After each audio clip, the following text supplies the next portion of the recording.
Hello, my dear students. Welcome to the MEMONEET. Myself, Ritik, I'm presently working as an SME, taking you the biology lectures.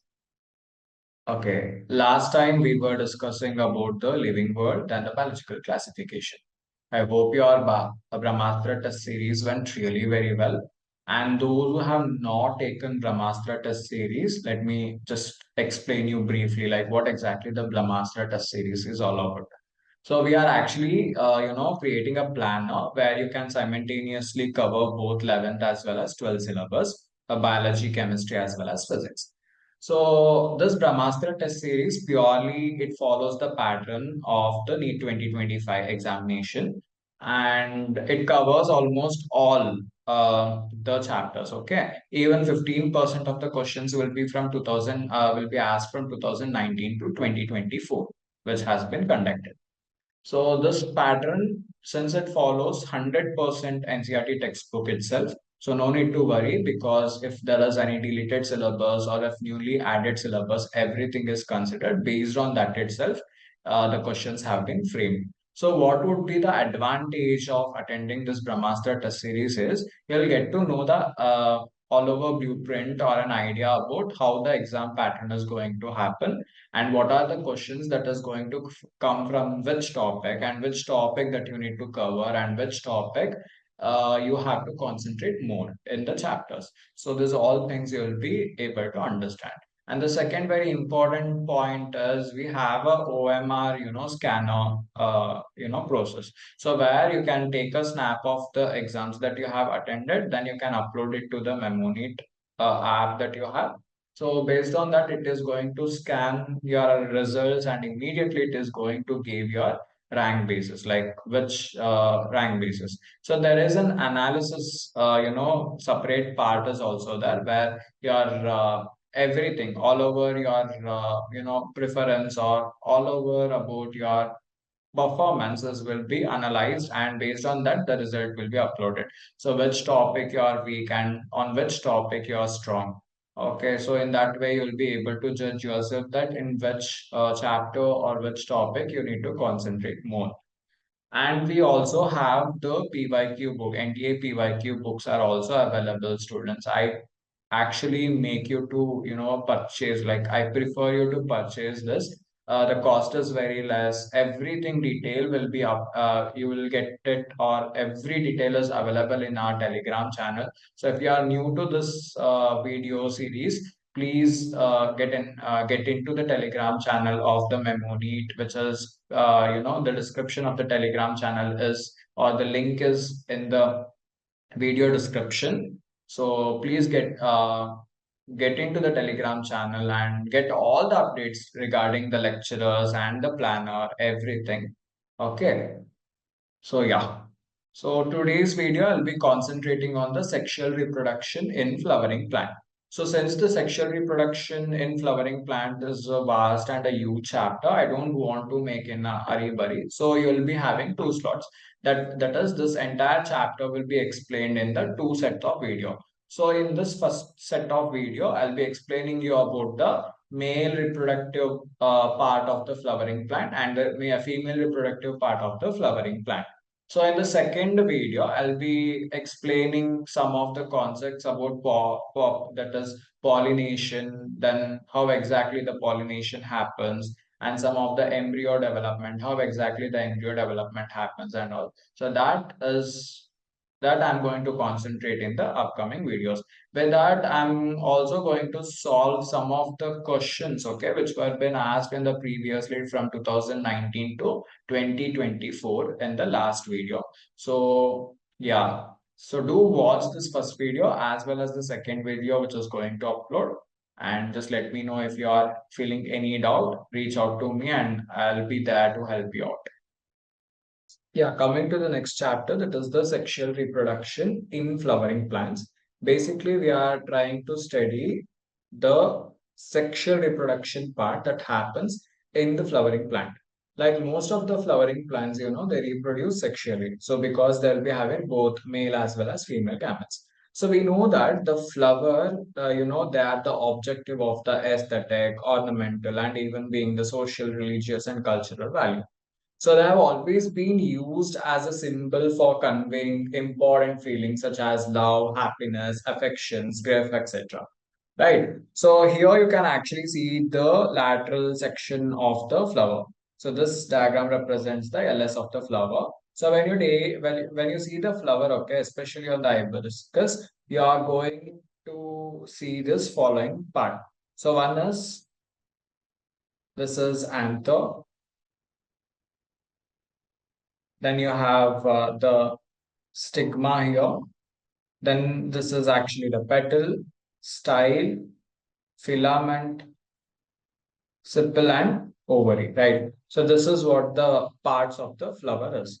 So when I'm talking about the pre-fertilization structure, like before fertilization, what is the structure of the flowering plant? So normally we will be concentrating about one is the female reproductive part and the other one is male reproductive part.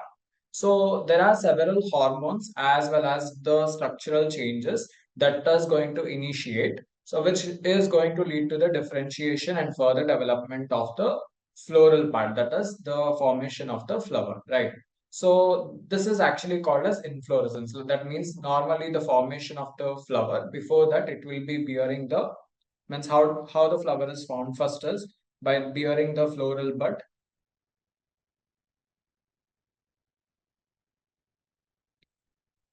and then flower,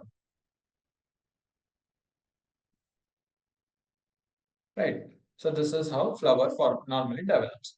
So flower will be consisting of both male as well as female reproductive structure. So coming to the male reproductive structure, we will be concentrating or we normally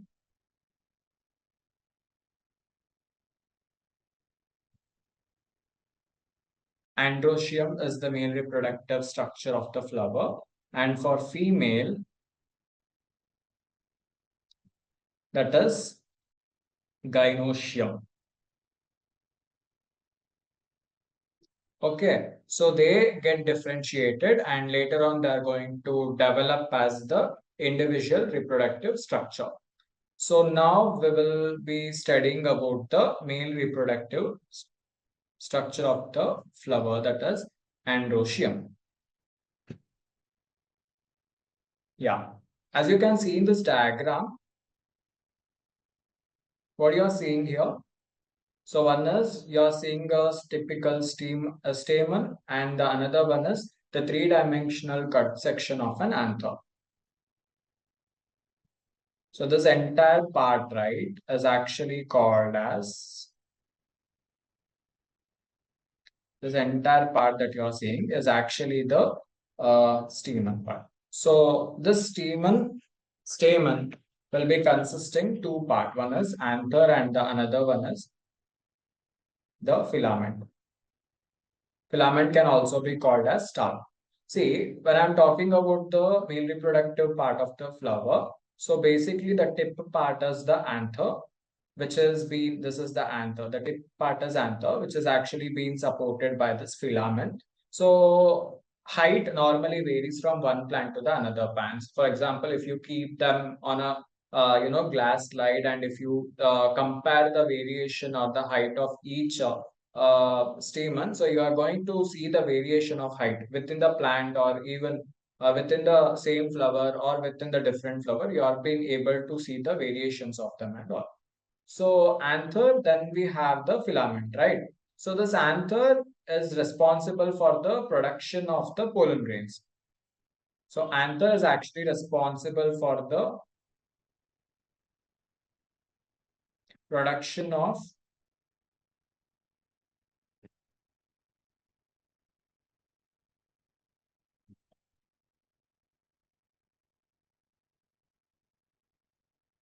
pollen grains.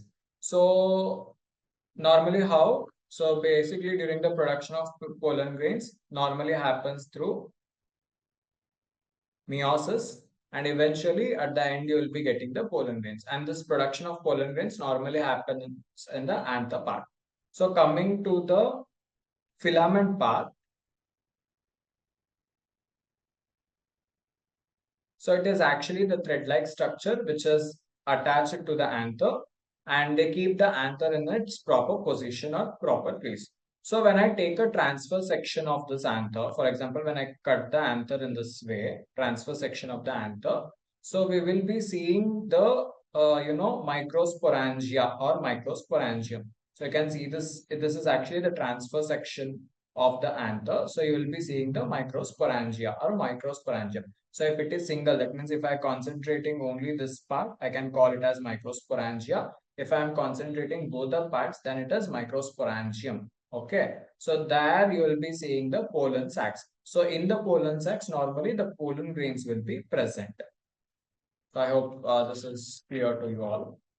So coming to the structure of anther. So anther is actually the breeding part of the stamen, and each will be having two lobes. Okay. So hence it is actually called as bilobe. Okay. So that is two lobes of this microsporangium will be present. So microsporangium.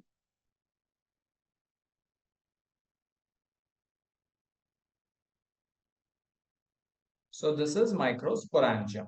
So microsporangium will be having the.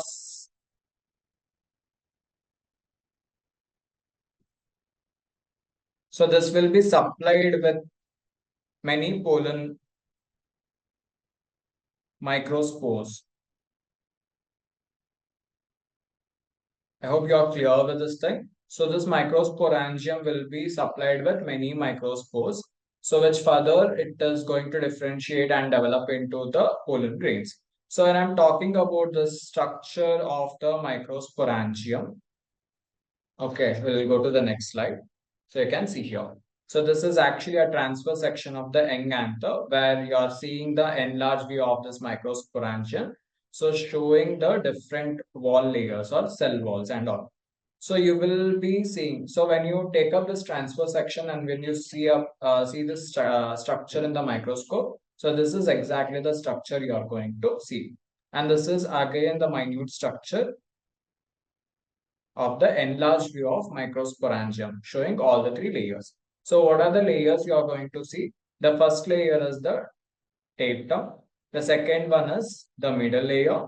And the third one is endothecium and epidermis. So what are the roles? Tapetum, it is actually the multinucleated, okay. They are actually in tapetum, the cells are multinucleated.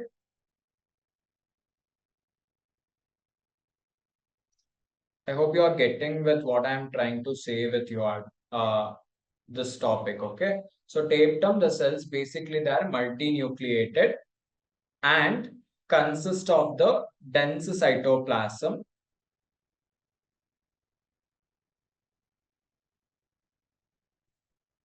So it normally consists the dense cytoplasm, and it is actually, as you can see, this is the innermost layer of the cell wall. Okay, so tapetum is actually the innermost layer. See, you have another one thing that is called as porogenous tissues, where exactly, this is exactly the place where the pollen grains formation takes place. So, out to this, we have the tapetum, which is the innermost layer, and the cells of the tapetum, they are multinucleated, and it consists a dense cytoplasm. So, coming to the middle layer, so you can see it. The middle layer is actually composed of 3 to 4 thin-walled cells. Okay, and they are located beneath this endometrium. So next to the endometrium, it is located beneath the endometrium, means down to the endometrium. So coming to the endometrium part, so this layer is the inner to the epidermis. That means after the epidermis, the endometrium follows. Okay, so this epidermis is actually a single layer which is going to protect, it acts as a protective layer of the cell. That means it normally protects, and also helps in the development of the pollen grains. So they are basically,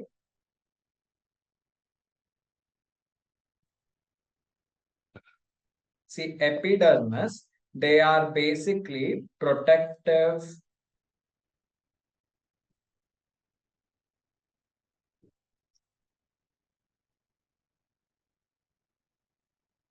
single layer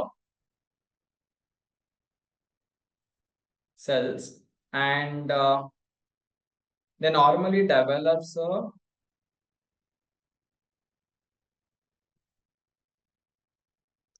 fibrous thickening.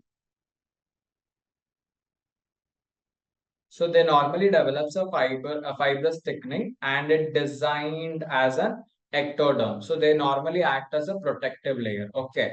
So when this anther is young, so we have a group of compactly arranged homogeneous cells. So these compactly arranged homogeneous cells are actually called as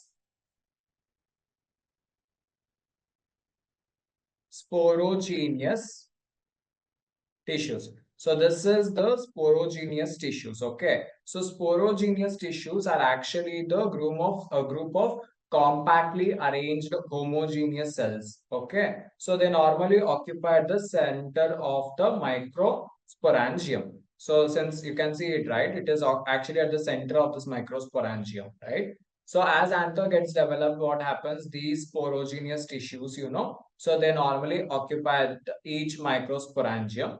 Then as it starts getting developed, this each sporogenous tissues, right? So it raises as a potential pollen or as the micropore, that is mother cell. So you can actually see this part. So with the maturity of the anther, what happens? This sporogenous tissues, they will evolve as a microspore mother cell. So now these each microspore mother cell, it has a potential, to form the uh, what do you say, that pollen grains. So they basically they will be fused, like four cells of clusters will be fused together. So when anther finally gets completely matured, so these clusters, that is four cell clusters, right? So hence we normally called as microspore tetrad clusters. So they get differentiated or they get disassociated from each other, and later on they are going to develop into the pollen grains. So right. Yeah, right. So the next topic is when we get to know that how pollen grains are formed, like where exactly the pollen grains forms and all. So what is pollen grains and what are the structure, what actually the structure of pollen grains is, we'll try to study here. Okay.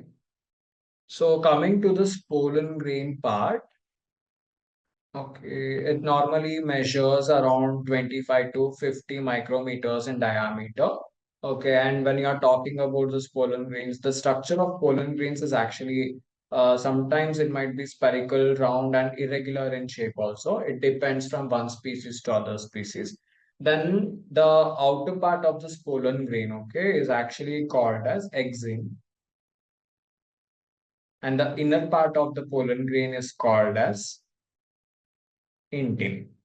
So exin is actually the harder outer layer, which is actually made up of some organic material, which is called as sporopollenin, okay, which is one of the most resistant organic material. So they show some resistivity towards other high temperature or like strong acidic in nature. Like if there is any strong acidic or alkalinity, it shows resistant towards it. So that means these all things or these all conditions, they're nowhere they're going to affect this pollen grains. So that's why pollen grains, because of this sporopollen in nature, they can be act as a preserver. Right? That means fossils, okay, because we can still detect like, okay, this is the pollen grain as a fossil and all.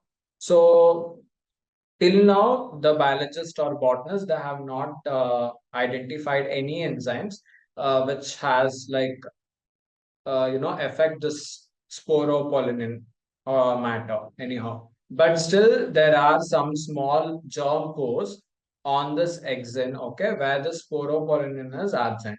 So in that way, it can actually affect the pollen grains, not completely, but partially. So I hope you are getting like what I'm trying to say. Then yeah, as I told, these pollen grains are well preserved fossil because of the presence of the sporopollenin. Okay. Then coming to the second part, the inner part, which is actually the intern. See, intern is actually the inner wall of the pollen grains. So this is thin and continuous layer which is made up of the cellulose as well as the pectin.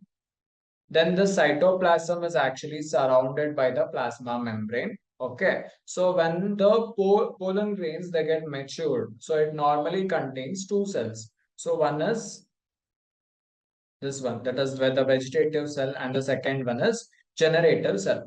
So coming to the vegetative cell, it is actually the, you can see here, right, the vegetative part.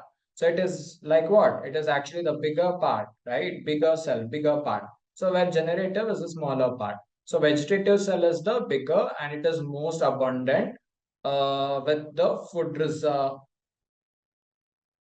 with the food reserve. Okay. So that means most abundant with the food. It has all the food reserve things that is need in order for the development of the pollen grains. And you can actually see the nuclei or nucleus shape as well as structure. It is irregular as well as large, right?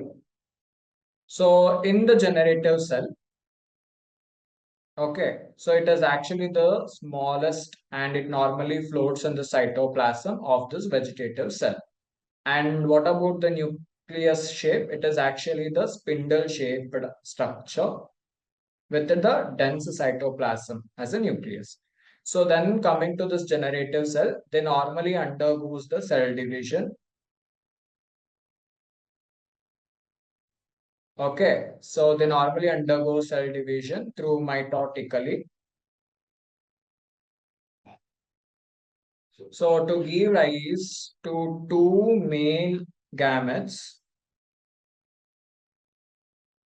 before the pollen grains are shed. That is, before the pollen grain sheds from the flower. So they normally develop into two male gametes. So this is about the pollen grain structure and all. So I hope this is clear with you. Right. So next, coming to the next part, we have there are different or there are many pollen grains of many species, right?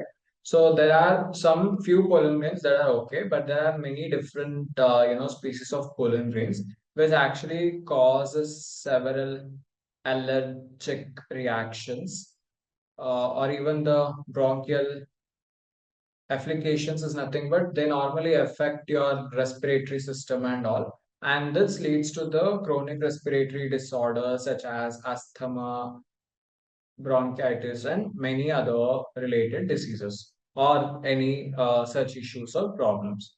So there are some examples are Parthenium. I hope you know the Parthenium story and all, right? So Parthenium is also called as the carrot grass. So they came into the India as a contaminated with the import wheat. So we normally call it them as the Congress plant also because there was when the India was been lacking with the wheat production and all. So we actually exported wheat from the foreign country. So during that time, this Parthenium got that means even Parthenium was being imported unknowingly. So and it got widespread in India in a dominant way. So they normally produce huge number of pollen grains, okay, and these pollen grains actually causes the pollen allergy to many of the animals as well as human beings.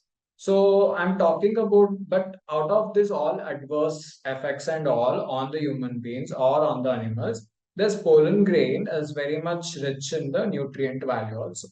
So since they are very much rich in the nutrient thing, so they have been used as a food supplements also as a pollen tube. So you can actually see this pollen tube is where like pollen grains basically used as a pollen tablets and all.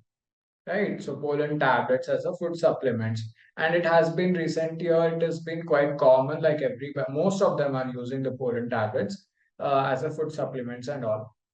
And in most of the Western countries, if you see, the large number of the pollen, products has been used, which is in the form of tablets or syrup, which are available in the market. So this pollen consumption has been claimed to increase your performance, that is physical performance. So most of the athletics and racehorse and all, so they'll make sure that they consume this pollen syrups are being consumed or pollen products are consumed. So in some for example, in some cereals such as rice as well as wheat, so their pollen grains loses its viability within 30 minutes. That means the lifespan of the pollen grains, so once the pollen grains is being produced and it is being, split from the plant or the flower, so the viability is nothing but the ability to, get fertilized. So that is around just 30 minutes once it has been released. So especially in the rice as well as wheat. So whereas in some members of the these things, that is Leguminosae and Solanaceae and all, so they maintain viability for months and all. So they can like till months and all, they can maintain its viability and efficiency and all. So this is about the pollen grains. So till now we have discussed. So in the last all the slides we have discussed about the male reproductive organ of the flowering plant. So now we will be concentrating on the female reproductive part of the flowering plant. So that is gynoecium. And yeah, that is nothing but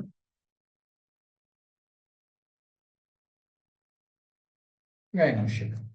So normally this gynoecium represents the female reproductive part of the flower. So this gynoecium, it normally consists of single pistil, that is, or maybe fused pistil. Okay. So if it is single pistil, we normally call it as monocarpellary, and it has been fused with many pistil. It is called as multicarpellary. I hope you are clear with these two things. So one is, so this gynoecium will be consisting of a single pistil. So if it is single pistil, it is called monocarpellary. And if it is having more than one pistil and it is fused on more than one pistil, basically, we normally call it as multicarpellary. So multicarpellary could be either individual, that means could be many, but still they're separated, or there might be fused. So in this diagram, you can see it multicarpellary. So here, when you take an example of papaware, so you can see this, it is actually somewhat fused. Okay. And here you can see this in the C diagram. So Michelia, one of the examples. So where even this is the multicarpellary, but they are not fused. Okay. So anyhow. So yeah, so when I'm talking on this thing, when there are more than one pistilla, okay, and they're fused together, we normally call it as syncarpus. And if they're free, then we normally call it as apocarpus. So now you can see like here, this there are number of pistils, right? So number of pistils, either they are fused or they are individual. That means they are not fused, they are fused, they are free. So if the pistil, that is number of pistils, are fused together, then we normally call it as syncarpus. And if they are free, then we normally call them as apocarpus. So just know what is syncarpus and apocarpus differences. Okay. So each pistil we will be having three parts. So one is, if this the entire one is the pistil, okay. So we'll be having three parts. One is stigma, then we have style, and the last part is ovary. So stigma, it is the landing platform for the pollen grains. So whatever the pollen grains will be landed on the stigma itself. Okay, so therefore it is actually the landing part for the pollen grains. So the style is actually elongated, slendy part, okay, where it holds the stigma and it attaches to the ovary. So coming to the ovary, there basically a basal part which is bulged part of this, the entire pistil. Okay, so this is ovary. So inside the ovary, okay, inside this ovary, we can see the ovarian cavity. ovarian cavity, or we can also call as lucus. Locules are present. Okay, inside this ovary, an ovarian cavity or locules are present. So this placenta is present inside this locule or ovarian cavity. So inside this ovarian cavity, the placenta is actually present. So this placenta, arises and it normally, this placenta, it arises from the ovule. So that is, what do you call it as?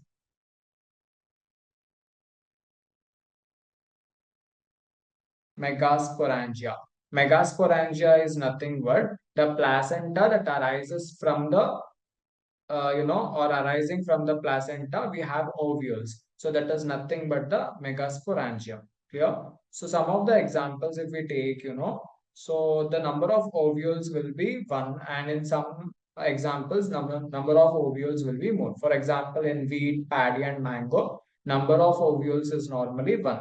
So whereas in papaya and watermelon, orchids and all, the number of ovules are many. So this was regarding the crystal part. So the next one is the megasporangium or the ovule part. So this is the diagrammatical representation.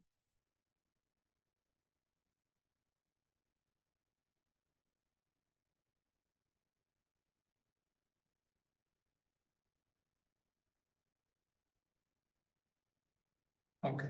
The next part is the ovule part, and this is the diagrammatical representation or the view of typical anatropous ovule or megasporangium. So, or else mega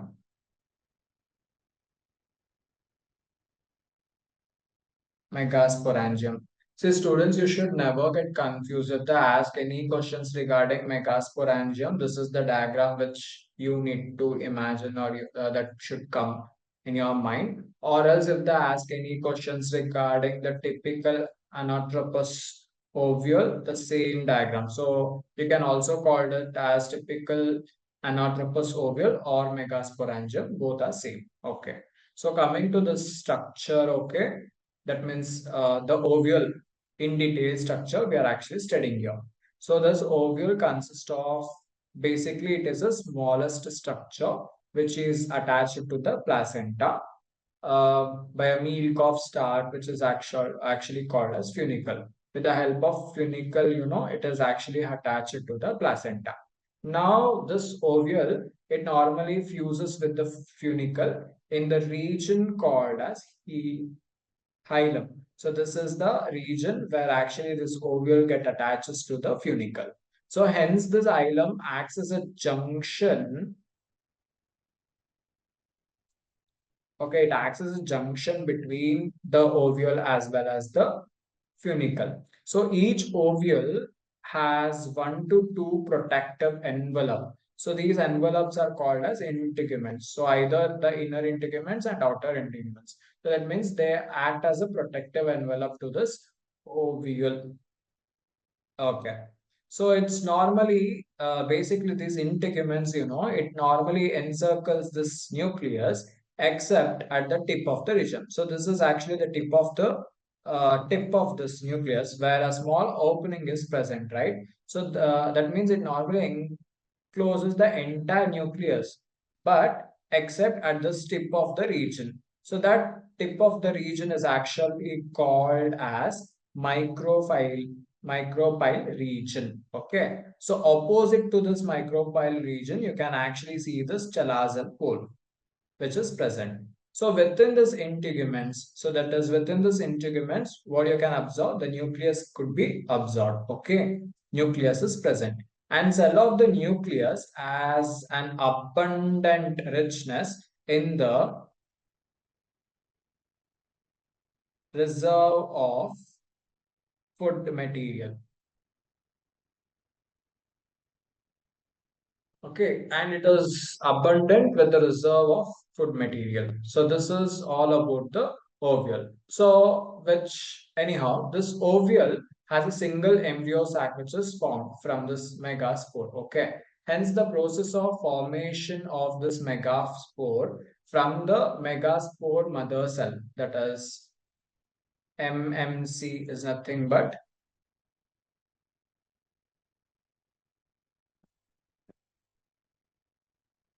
megaspore mother cell, is actually called as megasporogenesis. I hope you are clear with this. What is megasporogenesis? See, megasporogenesis is nothing but the process of formation of the megaspore from the megaspore mother cell is actually called as megasporogenesis. Okay. So ovule generally, so these ovules, they generally differentiate a single this thing, that is megaspore mother cell in the microphile region. So this region, okay, of the nucleus. So hence this, what do you say, that megaspore mother cell. So they normally undergo this meiotic division or meiosis, which results in the production of spore megaspores formation. So this is clear with this thing. So that is the process of formation of megasporogenesis happens. Okay, this is about the megasporangium. Then the last one we have is actually the embryo sac. So embryo sac, we can also call them as the female gametophyte. See, out of four megaspore that has been formed, so one of the megaspore will be functional, where the other, while three, so they gets degraded. So only this functional megaspore develops into the female gametophyte. That is embryo sac.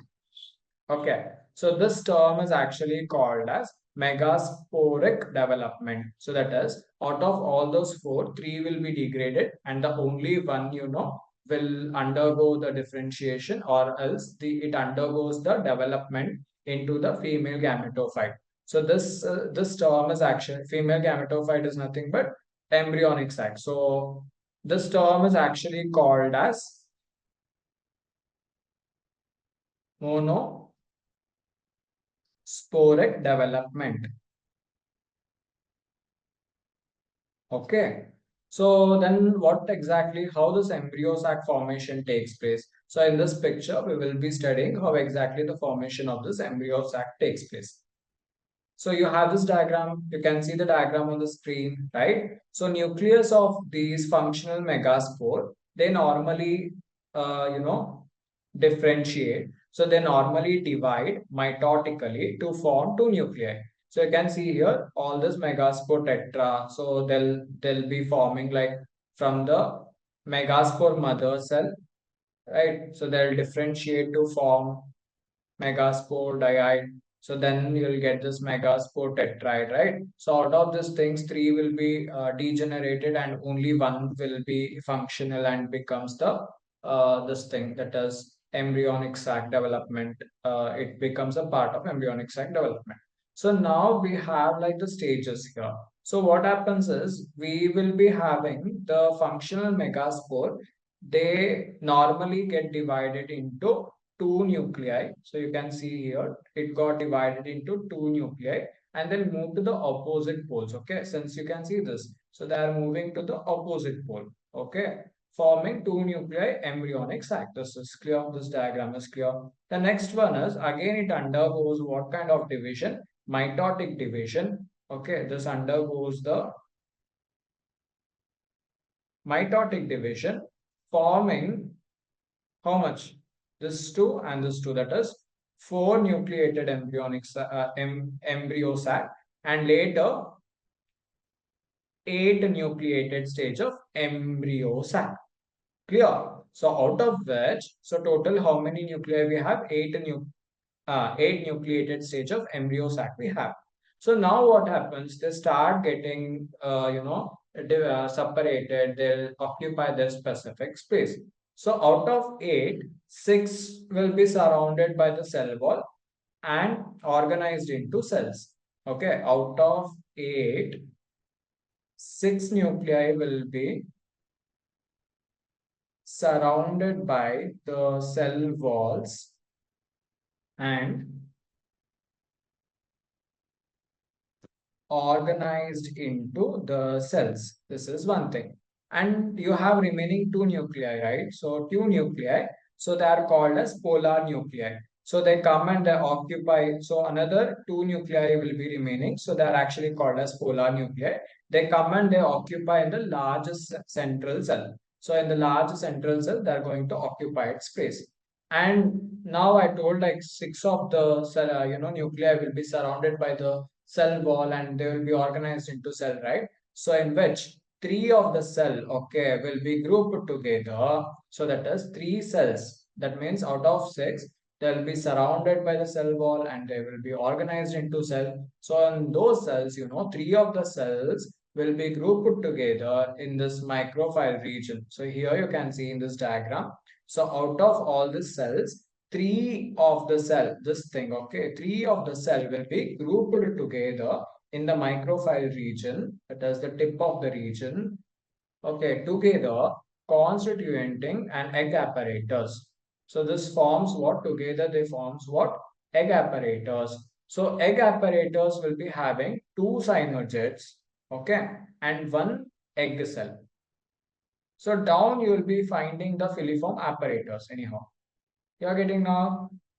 This is one thing. So synergids, basically, they have spherical cellular thickening at microfile depth. So they are normally called as filiform apparatus. So you can see the structure. They're somewhat spherical and thick, right? So they are normally present, at the tip of this filiform. So tip of the synergens. So we normally call them as filiform apparatus, right? So the major important role of this filiform apparatus is they act as a guiding, or they normally guide the pollen tubes into synergens. Okay, so this is the major role of the filiform apparatus. That is, they normally guide the pollen tubes into the synergens. So another thing we have is in the chalazal end region. So we have three cell. There are actually one, two, three. So in the chalazal end, we normally have the three cells, right, at the end of this chalazal region. So together we normally call it as antipodals. Clear? So in this large central cell and middle, you can actually see the large central cell. So you will be seeing, or you will be observing two nuclei, two polar nuclei will be absorbed, right? So these polar nuclei, hence typically this an angiosperm embryo sac. So this is actually a typical angiosperm embryo sac can be seen. So at maturity, although it has 8 nucleated, but that means during the maturity or after the maturity level, even though this uh, matured embryo sac will be having 8 nucleus, even though it is 8 nucleated with 7 celled. That is, it has only 7 cells. See, 1, 2, 3, 4, 5, 6, and this one is 7. So this is 1 cell, 2 cell, 3 cell. So 4 cell, 5 cell, 6 cell. And this one, the central part, is 7 cells. So how many nuclei? 1, 2, 3, 4, 5, 6, 7, and 8 nucleus are there. Even though it has 8 nucleated, but still it has 7 cell in the matured embryo sac. So this is about the matured embryo sac, that is the female gametophyte.